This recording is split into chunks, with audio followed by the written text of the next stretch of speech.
Hi, I'm Mike Bellevue. I'm the black powder editor for Guns of the Old West magazine, and today we're going to be doing a video that was requested by one of our subscribers on YouTube. He wants to know, what do the different markings mean on cap and ball firearms made in Italy? How do you interpret them, and where do you find them? So we're going to take a look at a few cap and ball firearms, and we're going to show you how to interpret the various markings that are on them. So let's get started. Even though we talk about them collectively as proof marks, there are really three different types of markings that you're going to find on these Italian firearms. The first one is a date of manufacture code, and that's typically going to be a couple of digits. Very early ones will have Roman numerals, but it's usually going to be a couple of letters inside a box. Then you're going to find the proof marks themselves. And on cap and ball revolvers, there are usually going to be two of those. And then the last thing we're going to look for will be the manufacturer's name or their cartouche. Now, typically, you're going to find their name written out, like Uberti or Pieta, but that's not always the case. Sometimes it's going to be their logo, and you'll need to recognize a couple of those. So let's take a look at some of these and their individual details. I don't know why they don't just put a year on them, but this is pretty typical for a lot of different collectibles to have a date of manufacturer's code. And on Italian firearms, this is the code table from about the end of World War II up until 2010. You can find these tables in a number of places on the internet. Just kind of Google around. But you can always refer back to this, and then you'll know what year your gun was built. The next class of marks that we're going to look for are the actual proof marks themselves. And this is a little chart that shows you the most common ones that you are likely to see. And I'm sorry it's a little bit blurry. The ones that you're going to see the most often is the one right at the bottom, which is the first black powder proof. And then you're going to see the second one from the top, usually on cap and ball 6-guns. And that's the Gardone proof house. So we'll show you where to find those on the gun in a minute. The final class of markings on Italian guns are the manufacturer's name or their cartouche, their logo. Quite often you're going to find the name spelled out, but not always. And these are some of the more popular cartouches that you're going to see. So the U is for Uberti, FAP is for Pieta. The DGG, that's certainly not intuitive. That's Army San Paolo. And it's the founder's initials of Grassi, Donanelli, and Gazzola is where that comes from. And then I've got a couple of rifle manufacturers here as well. The AC is Army Sport or Chiappa, and the DP is David Pedersoli for Pedersoli rifles. So these are the ones that you are going to see most often on Italian guns.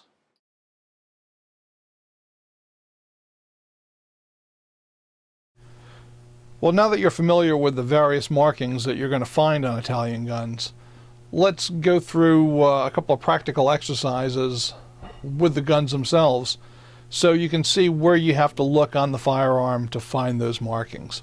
So what we have right here is an older Pieta 1860 Army revolver. And hopefully I can get this to focus well enough. These are pretty clearly marked on the frame. So we've got the year stamp right here, and that year is BI, so it's 1997. We have next to that the Gardone black powder proof house mark, and then we have the mark for all firearms from the Gardone proof house. And you're going to find that these guns are marked on the frame generally and on the barrel. So as we go up to the barrel, we won't see a year, but we will see the two proof house markings. And then we're going to see the manufacturer's mark on the barrel. Now, in this case, I showed you the logo FAP, which is Pieta, and it also has Pieta marked in text on the barrel. Most of the guns made in the last 20 years will have the manufacturer's mark in text on the barrel instead of using their logo. Though that's not universal, so it's still a good idea to know what they look like. So that was Pieta. Now let's pull out an Uberti, because Ubertis are a little bit different. And Uberti recognizes that people don't like to see all of these wacky markings all over guns, just like collectors don't like to see import markings. So Uberti has put the two proofs on the bottom of the frame where they are covered up by the trigger guard. So if you want to find them, you got to pull a trigger guard off. But they do have the year marked on the side of the frame. And we'll try to get that in focus if we can. Just not easy. Let me see that. Alright, well, and that's a little bit hard to see, but it's a BP, and that means this gun was manufactured in 2001. Then as we go up to the barrel, we're going to find the two proof house markings, the black powder and the all firearms proof house marking. But once again, to be discreet, Uberti marks their name under the barrel, and it's done in text, A Uberti, Italy. So if you've got an Uberti, that's what you have to do to find the proof marks on it and the manufacturer's mark. Now, certainly Pietta and Uberti are the two most common guns that you're going to run across in the cap and ball market. But there are still some of the older Army San Marcos around. So let's take a look at that. And once again, these are marked pretty clearly right across the bottom of the frame. We've got the year code, and then we've got the two proof house marks, and that BS stands, of course, for 2002. Then on the barrel, we have the two proof house marks, once again, for Garone, Italy. And then ASM, Army San Marcos, is going to be marked on the bottom oblique flat. So that's where you would find this. You rarely find the ASM logo, which is because these guys were actually made in Venice. It's a Venetian lion, kind of in a circle, but you rarely see that. And then the last Colt clone I'm going to show you is just a little bit different. Now this is an older one from Dixie Gun Works, and as you can see, we've got the all firearms Garone proof here.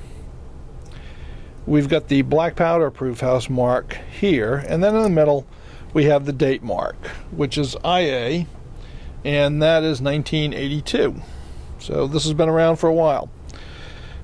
On the barrel we have the two proof house marks, as we would expect, but instead of the manufacturer, we've got Dixie Gun Works, Union City, Tennessee, across the top, and we know they're not the manufacturer because they didn't manufacture anything, right? They just sell stuff.